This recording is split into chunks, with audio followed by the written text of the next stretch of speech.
Fala galerinha do YouTube, espero que vocês estejam bem aí. Nesse vídeo a gente vai fazer a correção da atividade 8, tá bom? Com o tema as especificidades e os desdobramentos mundiais da Revolução Russa, né? Revolução Russa de 1917, que vai dar origem à União Soviética, né? Que vai dar origem a toda a corrente ideológica, pelo menos a uma propagação das correntes ideológicas marxistas, das correntes ideológicas voltadas para o comunismo, né? Vamos entender aqui como que se deu esse processo. Vamos lá, o contexto histórico. A Rússia, ela vivia em uma condição semelhante ao que o resto da Europa vivenciou mais ou menos no século X, no século XI, ainda a Idade Média, né? Essa transição da alta Idade Média para a baixa Idade Média, onde a gente vai ter um fortalecimento das cidades, um fortalecimento do comércio, né? Um fortalecimento da burguesia e um fortalecimento também do poder do rei, que vai se tornar um rei absolutista. Na Rússia, o rei era absolutista já no século XX. Vocês entendem? Então, assim, a Rússia, enquanto o resto da Europa passou por várias transformações, de monarquia absolutista para monarquia parlamentar, de monarquia absolutista para república, né, como o que aconteceu na França durante a Revolução Francesa, a gente vai ter no caso aqui da Rússia uma condição parecida com o que a Europa era no século X. A maior parte da população vivia nos campos, né? Tudo era controlado pelo governo, né? Era um governo absolutista. O rei da Rússia era chamado de czar, né? É um termo que parece César do antigo Império Romano, né? Mas czar era o rei da Rússia. Vamos ver aqui o contexto histórico. A Revolução Russa ocorreu em 1917 durante a Primeira Guerra Mundial, devido à insatisfação com o regime czarista e às dificuldades socioeconômicas. O povo já vivia na miséria, já vivia dominado pelo controle de um rei, né? Um czar, que era um czar absolutista. E a gente vai ter a classe da nobreza lá, que vai ter diversos privilégios, né? Então vai ser uma condição bem parecida com a da Europa no século X mesmo, né? Aquela divisão medieval ali, que se estabelece também, que se mescla, né, com o poder absoluto de um rei, com a justificativa divina do poder desse rei também, né? Inclusive as correntes marxistas que vão surgir a partir da Revolução Russa, elas vão ter uma visão assim bem clara sobre a separação entre religião e Estado, né? Justamente porque quando a religião se envolve no Estado, se envolve nas questões políticas, a gente tem o quê? A gente tem sempre a divinização de um sujeito político, de um personagem político, né? Atribuindo muito poder a esse personagem, que pode ser perigoso, né? Então vamos lá, eles viviam sobre dificuldades econômicas, havia uma luta pela igualdade trabalhista, né? Havia uma luta por melhores condições nos campos, né? Havia uma revolta geral em relação à forma como o governo czarista regia a nação russa, o Império Russo, né? Que na época a Rússia era um império. Então a gente vai ter toda essa revolta que vai sendo alimentada com o tempo, né? Vai ter várias ocasiões assim que o governo vai mostrar o seu pulso firme contra a população, e isso aí vai gerando aquela revolta, né? Até que veio a Primeira Guerra Mundial, e na Primeira Guerra Mundial as condições pioraram muito, porque esse povo que já vivia na miséria agora estava na miséria e em guerra. E pior, estava perdendo a guerra, estava indo mal, né? A Rússia passava por dificuldades econômicas, ou seja, e as classes privilegiadas, né, elas não vão ser as mais as que vão se sacrificar mais nesse momento de crise, né? Vão ser a base da pirâmide, vai ser os mais pobres, né? Então a gente vai ver aí um cenário de revolta se construindo cada vez mais, né? Vamos lá. A queda do czar. Como que vai acontecer o fim do império do Nicolau II? Aqui na foto a gente tem o Nicolau II, sua esposa, né? E suas filhas. Vamos lá. A Revolução de Fevereiro derrubou o czar Nicolau II, encerrando séculos de autocracia na Rússia. Essa Revolução de Fevereiro, pessoal, ela vai ser uma revolução que vai ser liderada principalmente pela elite russa, pelos ricos da Rússia, né? Qual que era a ideia deles? Era fazer uma transição pacífica, né, do poder do império, né, para transformar a Rússia em uma república, né, ou pelo menos uma implementação, porque as ideias marxistas estavam como eu posso dizer, estavam na moda na época, né? Estavam tendo uma popularidade muito grande entre as massas. Então, a ideia, a gente vai ter dois grupos que vão se formar aí, né? Que vai ser que vão formar o Exército Branco e o Exército Vermelho, né? Esse pessoal do Exército Branco seriam os mais moderados, né? Enquanto o do Exército Vermelho, que serão os bolcheviques, né? Eles já eram mais radicais. A Revolução de Fevereiro ela foi promovida pelos moderados, ok? A Revolução de Fevereiro derrubou o czar Nicolau II, encerrando séculos de autocracia na Rússia. Autocracia é o governo onde o cara manda, e qual que é a justificativa do poder dele? Ele mesmo, né? Ele é um ser escolhido, um ser divino, né? Essa é a ideia central das monarquias absolutistas, né? Por isso que a religião e Estado, ó, devem ficar separados. Vamos lá. Governo provisório.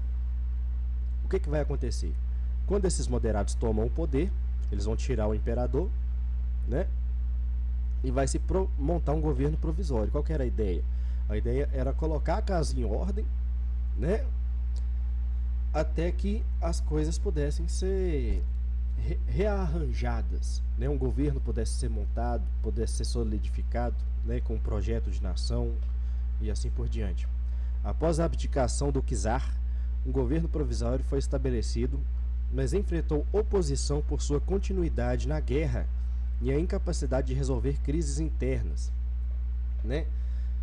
Como eu disse para vocês, a elite russa ela estava por trás dessa Revolução de Fevereiro, estava por trás desse movimento moderado da Revolução Russa.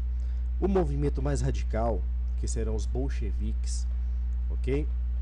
Eles vão defender os sovietes. O que eram os sovietes? Eram os trabalhadores, era o povo pobre, era a grande maioria da população. Então, por mais que essa Revolução de Fevereiro tenha tirado o czar do poder, e o czar era o alvo maior da revolta da população, quem estava governando agora não representava o povo, né? Não tinha representatividade política mesmo.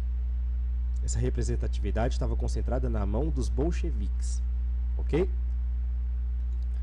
Que vão ser o Exército Vermelho.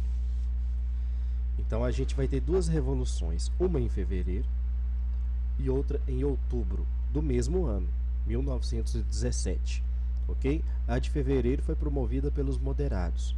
A de outubro ela vai ser promovida pelos bolcheviques, pelos radicais, ok?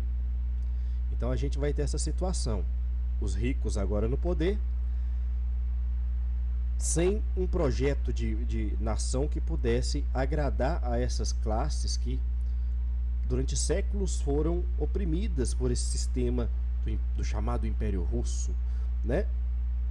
Essas condições medievais de vida que a Rússia ainda vivia.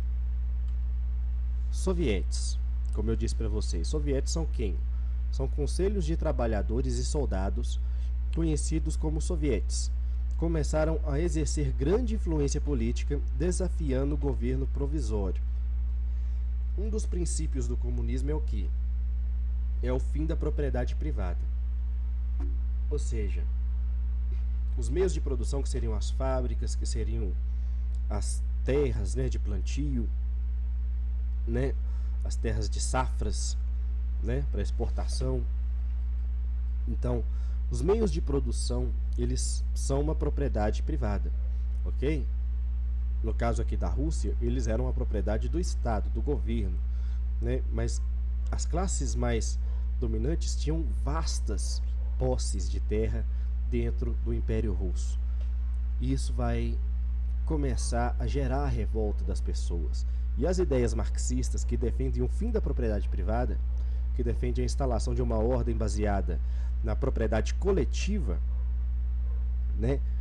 Essas ideias vão ser muito atrativas, muito interessantes para esse povo que vivia naquelas condições, tá bom? Para esses sovietes. Então, dessa forma a gente vai ter a popularização das ideias de Karl Marx. Quem foi Karl Marx? Karl Marx foi um filósofo alemão do século XIX que vai desenvolver essas ideias em um contexto da Revolução Industrial, né? Em um contexto das lutas operárias, em um contexto onde, né, a questão trabalhista, a questão da exploração, né, era muito acentuada, ok? Só que, como tudo na vida, né, o tempo ele vai aperfeiçoando esses mecanismos, né, de organização social, ok? E hoje em dia a gente tem uma condição, né, que, enfim, vamos nos atentar aqui ao ponto.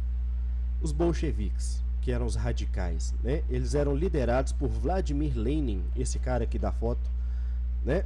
Os bolcheviques ganharam popularidade com promessas de paz, terra e pão. Eles tinham um slogan muito claro, né?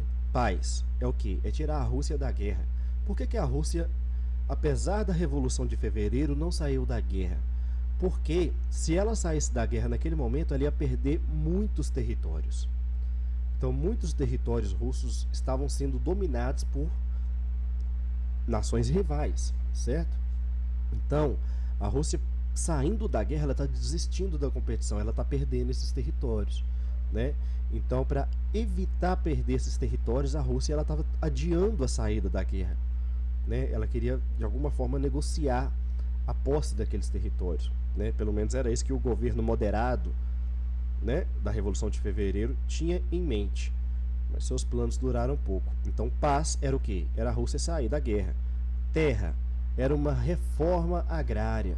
Era tirar a terra dessas classes privilegiadas, né, a nobreza, o clero, e distribuir essas terras entre a população, implementando um dos princípios fundamentais do comunismo, que é o quê? A propriedade coletiva. Beleza? E pão. Por quê?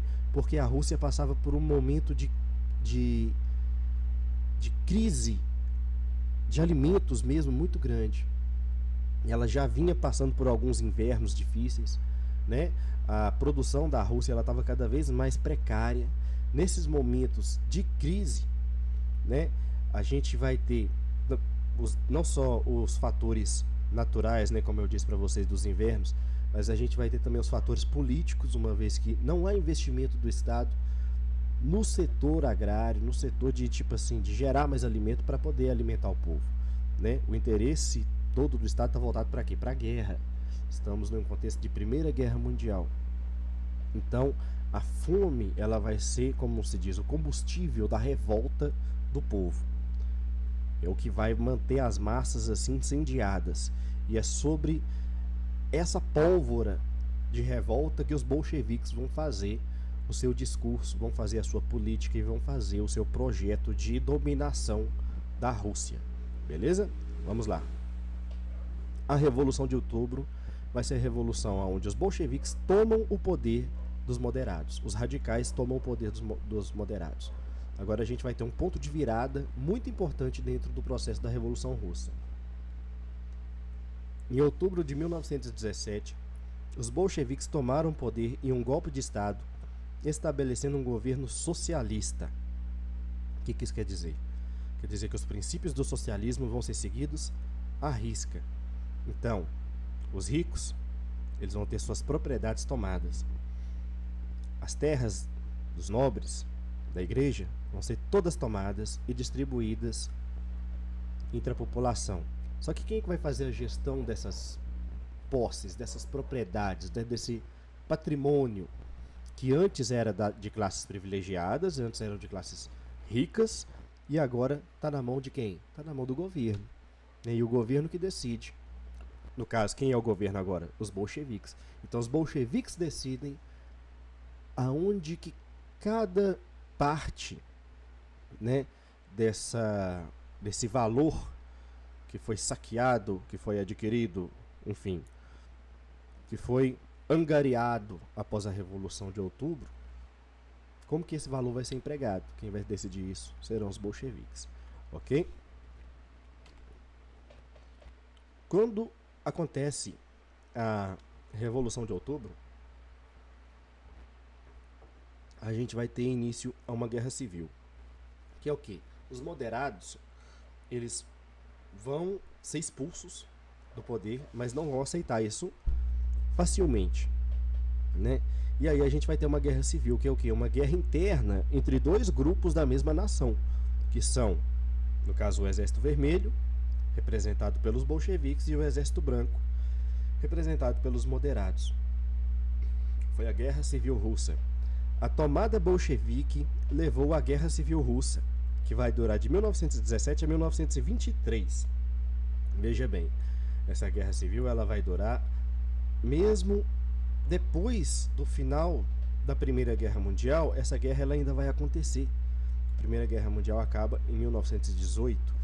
Então, 1918, 19, 20, 21, 22, 23, quase 6 anos, né? Mais ou menos uns 6 anos aí, essa guerra vai perdurar mesmo após o fim da Primeira Guerra Mundial, né? Por quê? Porque são projetos de governo muito diferentes, né? Entre os exércitos vermelhos, que são os bolcheviques, né? E o exército branco, que são os anti-bolcheviques, ok? São contra os bolcheviques. Vamos lá. A formação da União Russa Socialista Soviética. Socialista por quê? Porque está ligado às ideias do socialismo marxista, de Karl Marx, o filósofo alemão do século XIX, como eu disse para vocês, né? Então, vai ser União Russa Socialista, as ideias do socialismo, né? Soviética. Soviética por quê? Lembra que eu falei com vocês dos sovietes, dos trabalhadores, né? Então, o governo é voltado para essa classe, pelo menos o discurso desse governo vai ser voltado para essa classe. Vamos ver o que vai acontecer. Em 1922, a União das Repúblicas Socialistas Soviéticas, ou URSS, foi oficialmente formada, unificando várias repúblicas sobre um governo centralizado. Ok, pessoal? Então, a gente aqui vai ter várias regiões que vão se formar futuramente, né? Regiões que fizeram parte da União Soviética, né? E que depois se tornaram repúblicas independentes, né? O território em marrom é o da Rússia atual. O território aqui, ó, dessa cor aqui, ó, né? Aqui seria a Ucrânia. O 3 aqui seria a Bielorrússia, né? Então, cada um desses aqui, hoje em dia, é uma república, né? Mas em 1922 era tudo uma única nação, a União Russa Socialista Soviética. Beleza, pessoal?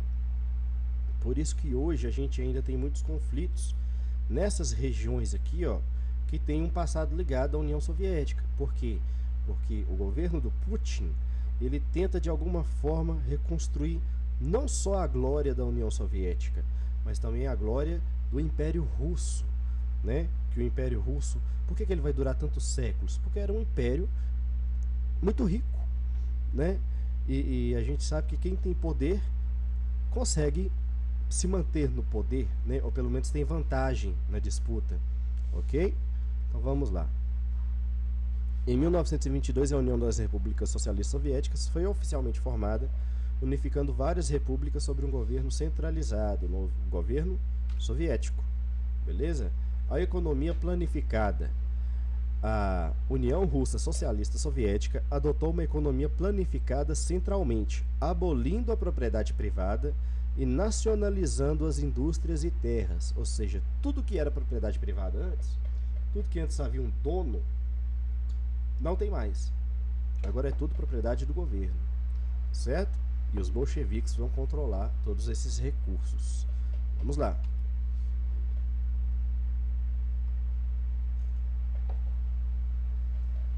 Impacto mundial.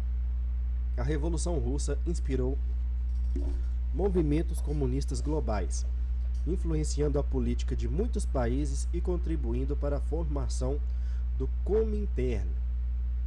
A Internacional Comunista, que seria esse Comintern, do inglês Communist International, ou Comintern, né, de outra forma escrito aqui, ó, do alemão Kommunistische Internationale, o alemão meu tá parecendo italiano, ou também conhecido como Terceira Internacional, que vai durar de 1919 a 1943, ok?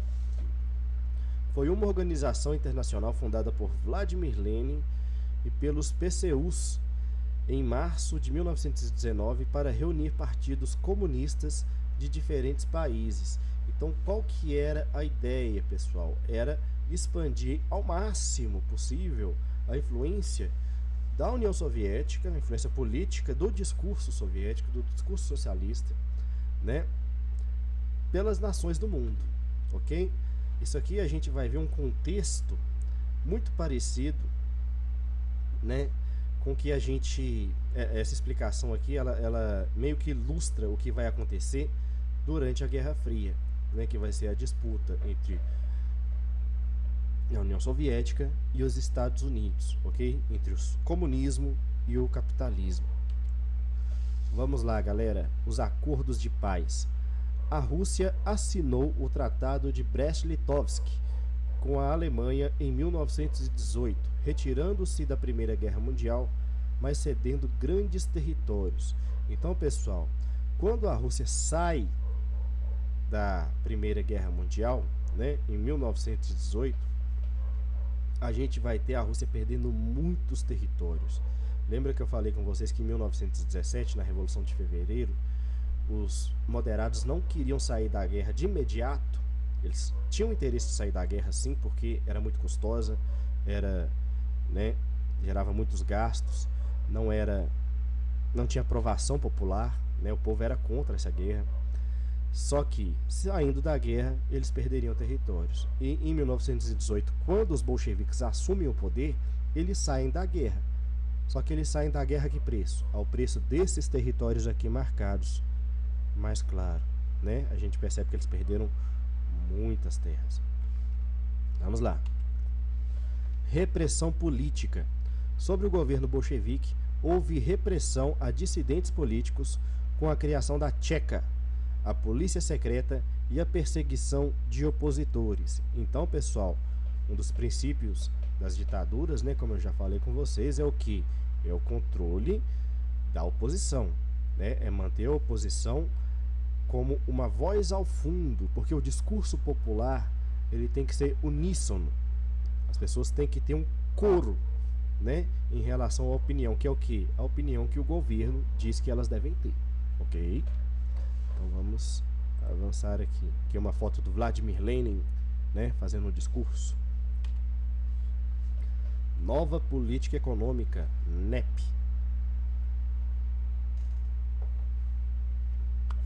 Vamos lá.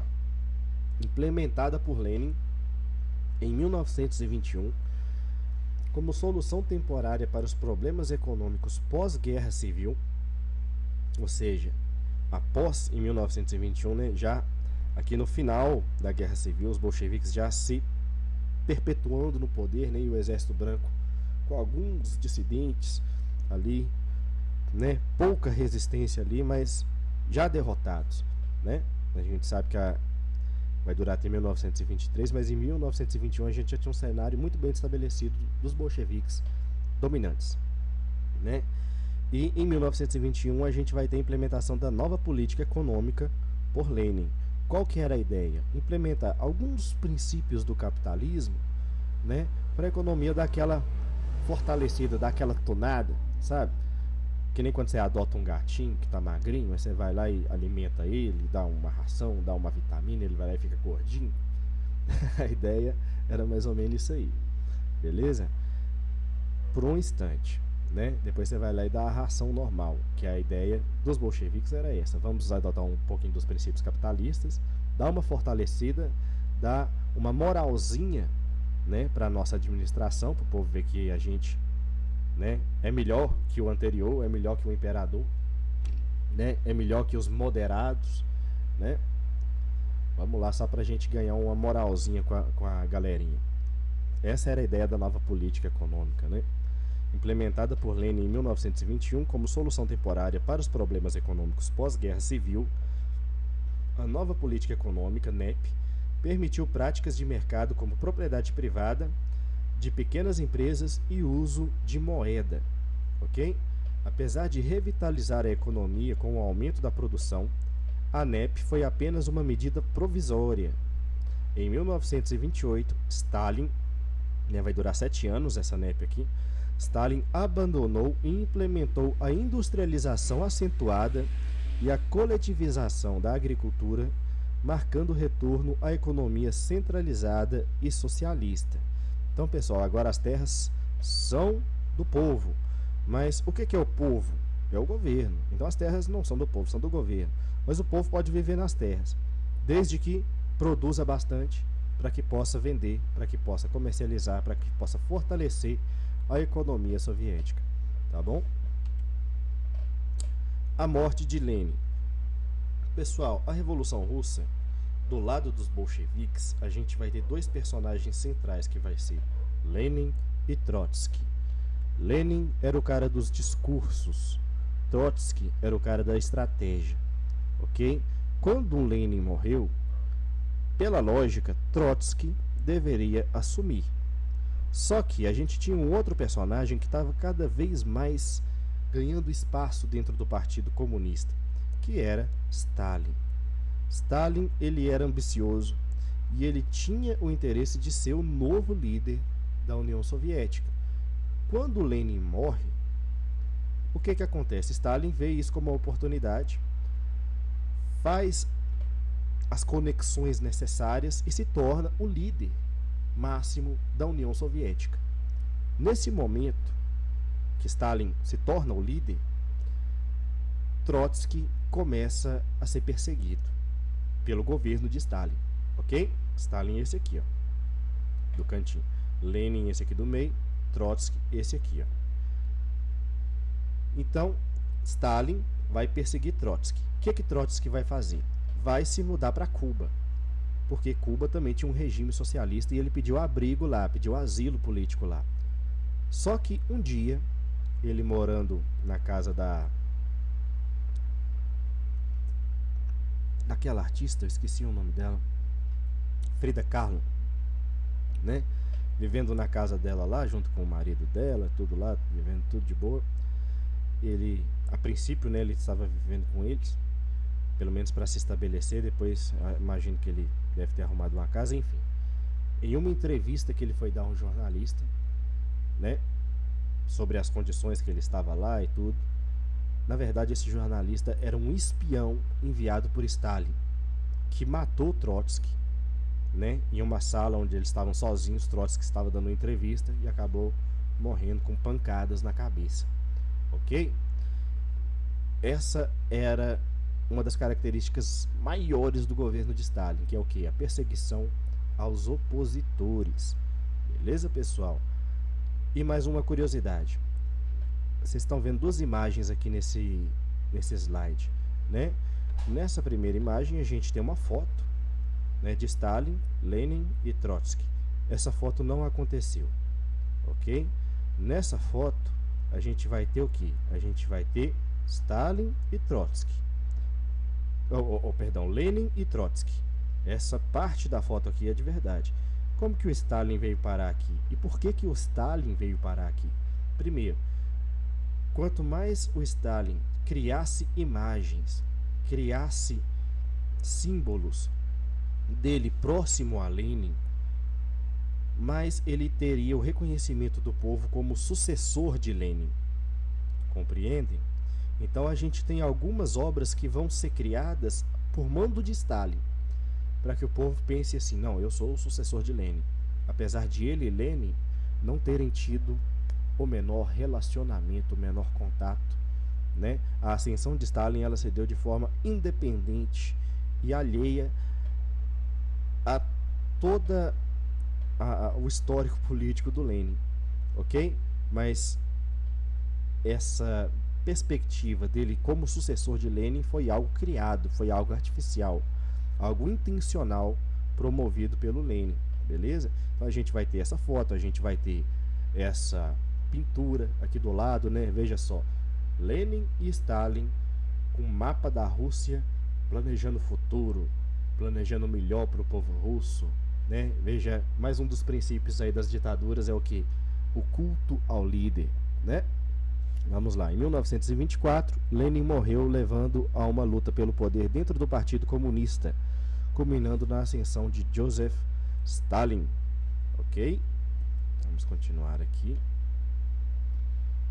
Opa, perdão. Beleza, pessoal. Agora nós vamos falar a partir do governo Lenin, ok? Os kolkhozes e os sovkhozes. O que são kolkhozes e sovkhozes? Vamos lá. Kolkhozes e sovkhozes eram os modelos de produção agrícola da União Soviética sob Stalin. Nas kolkhozes, né, que eram dois modelos de fazendas, pessoal. Eram dois modelos de produção agrícola. Kolkhozes era um, sovkhozes era outro modelo, né? Vamos lá. Nas kolkhozes, os camponeses trabalhavam em terras coletivas com baixos rendimentos, ou seja, baixos salários, né? E pouca autonomia. Quem dava as ordens era o governo. Nas kolkhozes. E nas sovkhozes? Nas sovkhozes, o Estado era dono das terras e dos meios de produção. Ou seja, as terras não eram do povo, eram do Estado, né? Mas no final das contas o Estado controlava tanto uma quanto a outra, ok? Era mais uma titularidade burocrática do que real na prática, né?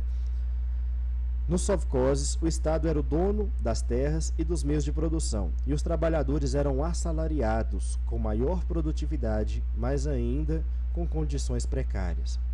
Em ambos os modelos, a vida era dura, marcada pela falta de liberdade e controle sobre o próprio destino, além da baixa qualidade de vida e da contribuição para a fome na década de 1930, ok?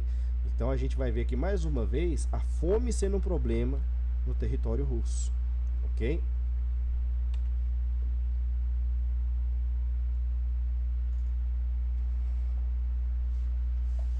Quando Stalin assume o poder, a nova política econômica adotada por Lenin, né, que eu falei com vocês anteriormente, ela vai acabar. Qual que vai ser a nova ideia agora? Vai ser uma política voltada para industrialização e para coletivização. O que isso quer dizer? Quer dizer que o Estado vai ter um controle cada vez maior sobre os meios de produção e que vai haver uma iniciativa de ampliar esses meios de produção em dois campos, o campo agrário e o campo industrial. Beleza? As políticas de coletivização forçada da agricultura e da industrialização acelerada implementadas por Stalin na União Soviética tiveram um impacto devastador nas áreas rurais do país. A criação de kolkhozes e sovkhozes desarticulou a produção tradicional, levando à fome generalizada, ou o Holodomor, né, e a repressão brutal da resistência camponesa. Então, esse pessoal que estava vivendo sobre más condições nas fazendas do Estado, nas fazendas governadas pela gestão de Stalin, né, essa resistência, esses movimentos de resistência vão ser duramente reprimidos, né? Na região onde hoje é a Ucrânia, por exemplo, a gente vai ter uma medida de repressão a esses camponeses resistentes que vai ser conhecida como Holodomor. O Holodomor, o que foi? Foi um momento em que, o que acontece? Nessas kolkhozes e sovkhozes, tudo que era produzido, o Estado recolhia e depois distribuía. Vocês entendem a ideia da economia planificada? Quem é que mantém tudo planificado? É o Estado. Então, o Estado que dá, ok? O Estado toma, depois o Estado devolve, né? Um pouquinho, uma quantidade certa para cada um, ok? Só que, pessoal, dentro desse cenário da resistência camponesa na região onde hoje é a Ucrânia, a gente vai ter uma forma de repressão que o governo Stalin vai estabelecer sobre esses grupos, né, sobre aquela região, que vai ser o Holodomor, que vai ser o quê? Esses recursos que antes o Estado dava, ele não vai dar mais. Ou seja, o povo não vai mais receber a comida, né, para poder sobreviver. Eles vão ser mortos de fome. Vai ser uma região que vai se tornar desértica, por onde as pessoas vão morrer de fome. Cidades inteiras que vão, né, se tornar cidades fantasmas, porque as pessoas inteiras da cidade vão morrer de fome, né? Que era como há relatos, né, que era comum as pessoas andarem pela cidade assim, encontrar as pessoas mortas assim, andando na rua, né? A pessoa tá andando assim na rua assim, vai lá e cai morta de fome, né? Ou morre dentro de casa, morre na cama, né? Os cadáveres assim espalhados, a cidade cheia de gente, mas cheia de gente morta, né? Gente morrendo nos trilhos assim, ó, dos trens, tentando achar um caminho para uma outra cidade ou para algum lugar que pudesse ter algum recurso, alguma comida, né? Porque além do Estado não dar a comida, ele ainda tomou a comida que eles tinham, né? Esse era o governo de Stalin, pessoal. Esse foi o Holodomor, né? Então era dessa forma que o governo Stalin vai reprimir os seus opositores. Compreendem, né? Qual que é a configuração, qual que é a figura, né? A aparência, como que é a configuração de uma ditadura, né? A industrialização priorizou bens pesados, gerando escassez e baixos níveis de vida, além de problemas ambientais e exploração da mão de obra. Em resumo, as políticas de Stalin causaram um enorme sofrimento rural na União Soviética, marcado pela fome, repressão, escassez e exploração da mão de obra. Beleza, pessoal? Então a ideia era o quê? Fazer a Rússia crescer, fazer a Rússia não só ser rica, mas parecer rica, parecer evoluída, né? Dentro do cenário mundial. Porque havia uma intenção que, lembra que eu falei com vocês do Comintern? Era a ideia de fazer a ideia da União Soviética, a ideia do socialismo, influenciar o máximo de nações possíveis, né? A União Soviética ela tem que parecer bem sucedida para que a propaganda soviética funcione, ok? O grande expurgo, que é o Holodomor, que eu expliquei para vocês no slide anterior. Essa é uma foto de uma rua da Ucrânia durante esse evento. Nos anos 1930, Stalin conduziu o Grande Expurgo, eliminando milhares de supostos inimigos do Estado, consolidando seu controle. Por quê? Porque alguns grupos minoritários daquela cidade ali, né, daquelas regiões ali, que foram cidades inteiras, né, foi toda uma região, foi todo um estado da União Soviética, né, que vai sofrer esse Holodomor, né, porque alguns grupos rebeldes ali questionavam o controle, a gestão, a administração do Estado sobre aquelas fazendas, os kolkhozes e os sovkhozes, ok? A Segunda Guerra Mundial. Pessoal, a Guerra Fria ela vai acontecer mesmo depois da Segunda Guerra Mundial, de 1945, e vai durar até mais ou menos 1980, 1990, né? Vai finalizar mesmo com a queda do Muro de Berlim. Então, a gente vai ter o que? Um momento em que a Rússia vai alcançar esse ideal de que? De se mostrar como uma nação forte, como uma nação a ser seguida, uma liderança, uma potência, né, melhor que os Estados Unidos, melhor que o capitalismo, né, uma alternativa ao Ocidente, compreendem? Então, a Segunda Guerra Mundial vai ser o momento em que a Rússia vai brilhar. Por quê? Porque depois que a Alemanha vai quebrar o acordo que ela tinha com a Rússia, porque eles tinham um acordo de não agressão, nem a Alemanha atacava a Rússia, nem a Rússia atacava a Alemanha. No caso a gente fala Rússia, mas na época era a União Soviética, né? Aí a Alemanha foi lá e atacou a Rússia. E a Rússia ela vai resistir a esses ataques, vai sofrer, vai ser difícil, vai ter muitas baixas, né? Mas vai conseguir resistir a esse avanço da Alemanha no território soviético. E aí o que vai acontecer? Enquanto os alemães estavam avançando, a Rússia estava usando a tática da terra arrasada, né? Destruindo as cidades, dificultando o máximo possível o avanço das tropas nazistas. Mas quando essas tropas se enfraquecem, o jogo vira. E aí os soviéticos começam a avançar sobre os alemães. E vão avançando até que eles saem da fronteira entre Alemanha e Rússia e entram no território alemão. E quando entram no território alemão, os soviéticos ainda avançam mais. E o mesmo acontece do outro lado, né? Que são as potências ocidentais, no caso a Inglaterra, a França, os Estados Unidos, né? Os antagonistas, né? No caso das ditaduras, no caso dos nazismos, dos fascismos, né? Os representantes da democracia iam avançando do outro lado também. E aí, no final da Segunda Guerra Mundial, o que a gente vai ter? A gente vai ter a Alemanha dividindo em dois territórios. Um território, esse território aqui destacado, tudo é a Alemanha, beleza? Mas nesse território aqui vermelho vai ser a zona soviética. E esse outro território aqui, ó, bege, né? Ele vai ser a zona ocidental. Aqui na soviética, a gente vai ter a capital, né, que vai ficar na zona soviética, que vai ser Berlim, beleza? Só que a capital, Berlim, ela vai ser dividida em duas partes. Uma parte que é comunista e outra parte que é capitalista. E aí que é a chave do negócio. Muita gente fugia do lado comunista para o lado capitalista, porque o lado capitalista tinha melhores condições de vida, né?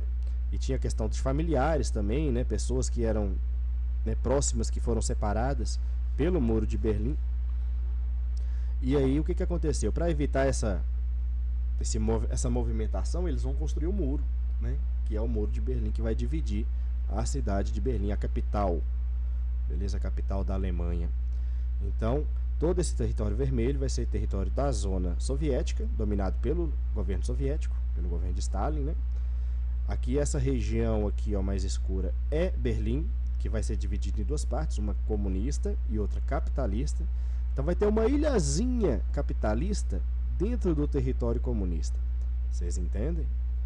Beleza? E do outro lado aqui o território ocidental, que vai ser dividido em uma zona britânica, ou seja, uma área de influência da Inglaterra, uma zona francesa, uma área de influência da França e uma zona americana, que vai ser uma parte aqui bem generosa, né? Que vai ser a área de influência dos Estados Unidos. Ok? A União Russa Socialista Soviética teve um papel crucial na derrota da Alemanha nazista, emergindo como uma superpotência mundial após a Segunda Guerra Mundial. Então, pessoal, quem é que vai declarar a derrota dos nazistas? Não vai ser os defensores da democracia, tá certo? Quem vai chegar primeiro aqui na região de Berlim? Vão ser primeiro os soviéticos, né? Então essa foto aqui, ó, beleza? Ela tem uma representação muito grande, simbólica muito grande, porque é a bandeira soviética dentro da cidade de Berlim, né? Destruída pelos conflitos da Segunda Guerra, beleza? É um símbolo muito grande da queda do nazismo, né? Da queda de Hitler. A Guerra Fria. Então, após a Segunda Guerra Mundial, a gente vai ter o quê? A Guerra Fria, beleza? Que vai ser essa disputa entre Estados Unidos e União Soviética. Vamos lá. A Revolução Russa e a formação da União Russa Socialista Soviética, ou União Soviética, marcaram o início da Guerra Fria, um período de intensa tensão entre União Russa Socialista Soviética e os Estados Unidos, impulsionada por diferenças ideológicas e pela corrida armamentista. A Guerra Fria se manifestou em diversas áreas, como política, economia e militar, e teve um impacto significativo no mundo todo. Apesar de não haver um conflito direto entre as potências, a Guerra Fria foi marcada por crises como a de Berlim e a dos mísseis de Cuba. O fim da União Russa Socialista Soviética em 1991 marcou o fim da Guerra Fria. Ok, pessoal? Então, a gente vai ter toda essa situação de divisão. De um lado, os Estados Unidos vai tentar estabelecer a sua influência sobre as nações do mundo. Do outro lado, a União Soviética vai tentar estabelecer sua influência sobre as nações do mundo. Ninguém ataca ninguém diretamente, ok? Mas as nações que eles têm interesse, né, vão disputar esse conflito, ok? A gente vai ter guerras como a Guerra do Vietnã, como a Guerra do Iraque, né, que vão ser conflitos que ilustram esse momento de divisão, de bipolarização, né, de duas potências disputando a hegemonia mundial, ok? E havia a questão nuclear também, que todo mundo morria de medo que um desses dois países estourasse uma bomba nuclear, jogasse uma bomba nuclear no outro, né? Porque isso geraria uma resposta também nuclear. E nesse troca-troca aí, quando a gente assusta, a humanidade está extinta, né? Então havia um grande medo aí da ameaça nuclear. E havia corrida armamentista também. Por quê? Porque eles iam disputando quem que tinha a arma mais forte. Era uma forma de se defender o quê? Mostrando capacidade de ataque. Compreendem?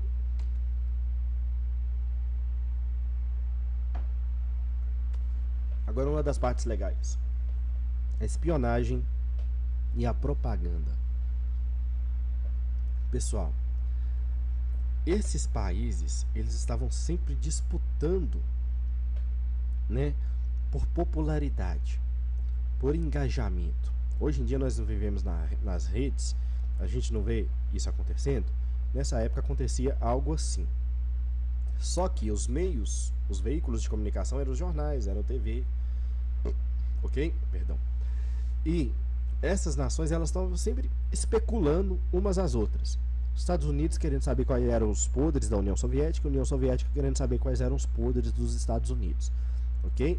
Estavam sempre se espionando.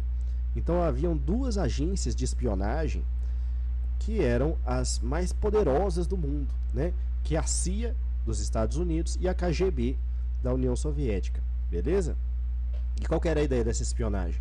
Um descobriu o podre do outro para ir lá e divulgar e difamar o outro, né? Para poder ganhar o quê? Engajamento, ganhar apelo, popularidade política, né? Capital político. A Revolução Russa intensificou atividades de espionagem e propaganda global, com a KGB e outras agências desempenhando papéis centrais. Vamos lá. Legado duradouro. A Revolução Russa deixou um legado duradouro na política global, moldando ideologias e políticas ao longo do século XX e além. Beleza, pessoal?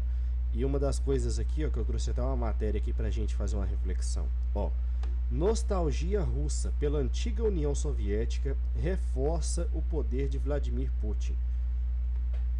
Por quê? Porque há essa ideia que o período da União Soviética era um período de riqueza, de potência, né? Havia a corrida espacial, né?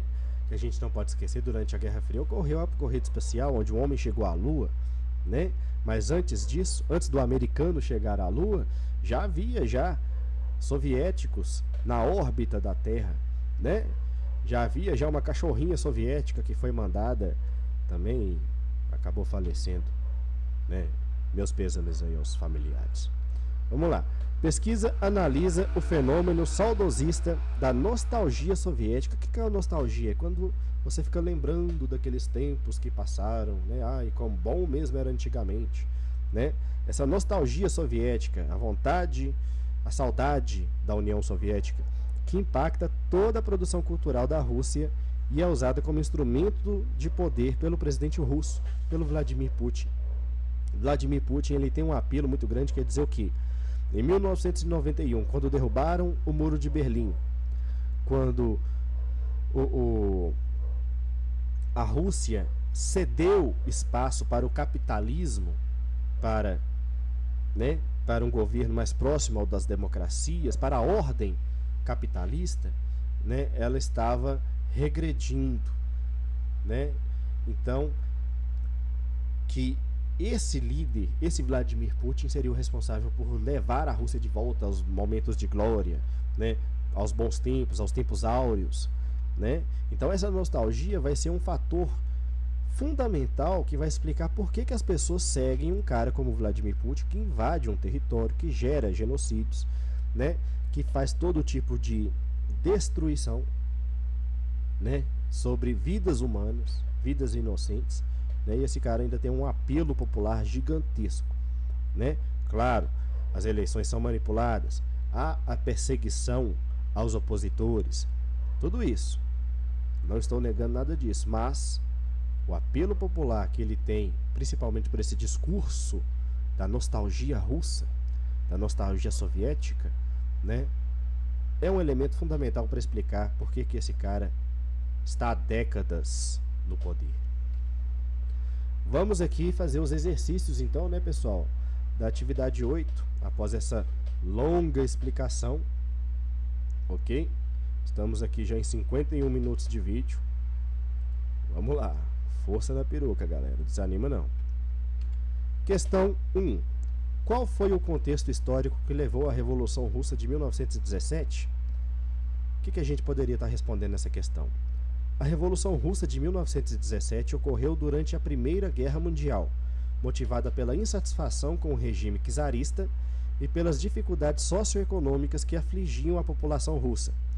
A guerra agravou a situação, gerando escassez de alimentos, altos custos de vida e grande desgaste militar e econômico. Ok? Questão 2. O que resultou na queda do czar Nicolau II em fevereiro de 1917? Né? Qual foi a causa dessa queda? Vamos lá.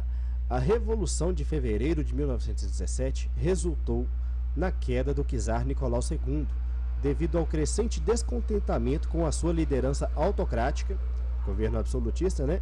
A ineficácia em lidar com os problemas econômicos e sociais e as enormes perdas na Primeira Guerra Mundial. A pressão de manifestantes e a falta de apoio das elites e dos militares forçaram o czar a abdicar, a abrir mão do poder.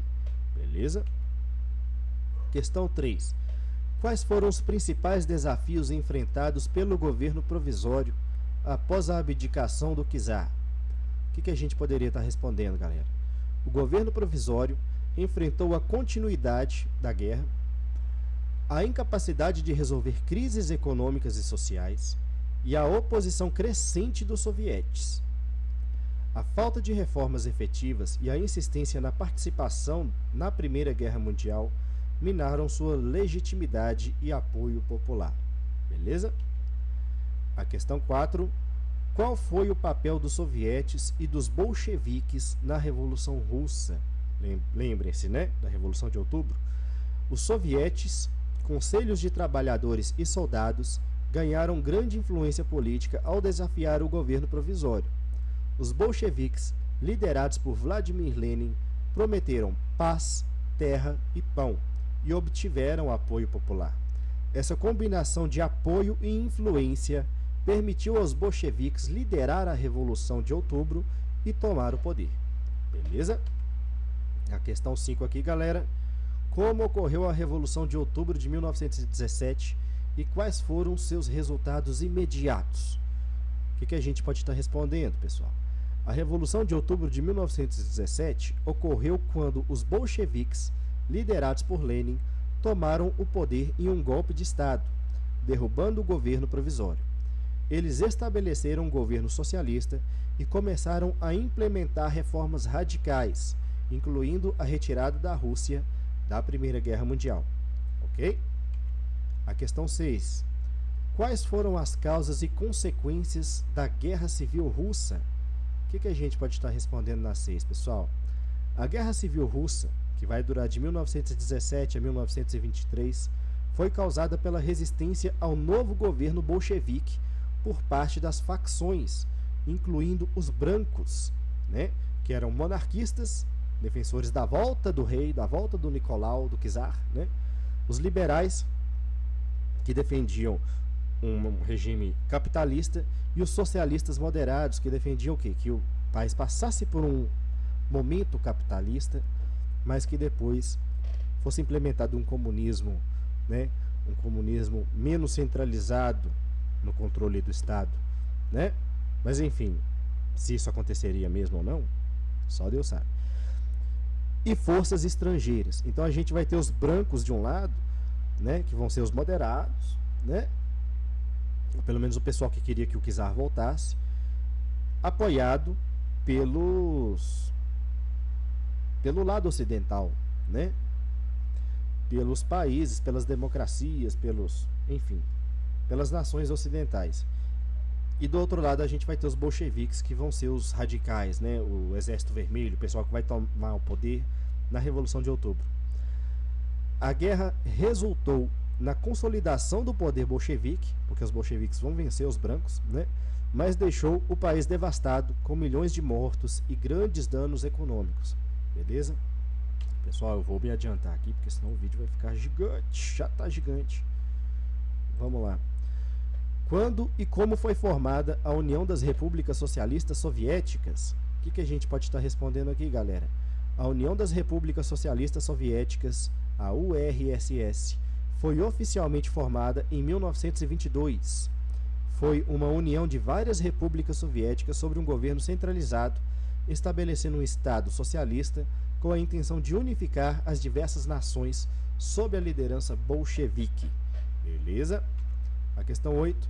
Como a União Russa Socialista Soviética implementou uma economia planificada e quais foram suas principais características? O que a gente pode estar respondendo? A União Russa Socialista Soviética implementou uma economia planificada centralmente, onde o governo controlava todos os aspectos econômicos, abolindo a propriedade privada e nacionalizando indústrias e terras. O Estado determinava a produção, a distribuição e os preços, com o objetivo de eliminar as desigualdades e melhorar a eficiência econômica. Beleza? A questão 9. Qual foi o impacto mundial da Revolução Russa? O que a gente pode estar respondendo aqui, galera? A Revolução Russa inspirou movimentos comunistas globais, influenciando a política de muitos países e levando à criação do Comintern, que buscava promover a Revolução Mundial. O exemplo soviético incentivou lutas por mudanças sociais e econômicas em várias partes do mundo. Beleza?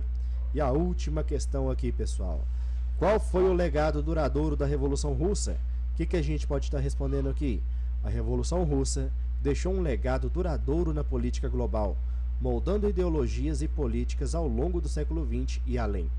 Influenciou a formação de regimes comunistas, desencadeou a Guerra Fria entre a União Soviética e os Estados Unidos e teve impacto significativo em questões de repressão política, economia planificada e debates sobre direitos humanos e liberdade. Beleza, pessoal? Mais uma coisa que eu esqueci de falar sobre os gulags, né? O que são os gulags? Os gulags, eles vão ser campos de concentração dos soviéticos, onde os opositores da União Soviética vão ser mandados, né? Geralmente ficavam na Sibéria. Beleza, pessoal? O pessoal trabalhava na mineração, passava fome, passava todo... Campo de concentração. Beleza? Esqueci de colocar isso aqui nos slides. Mas é isso aí. Pessoal, parabéns! Você que chegou aqui no final do vídeo, você terminou a atividade. É isso aí, é nóis. Qualquer dúvida, me procure em sala de aula ou nos comentários aqui. Tamo junto. É nóis. Valeu!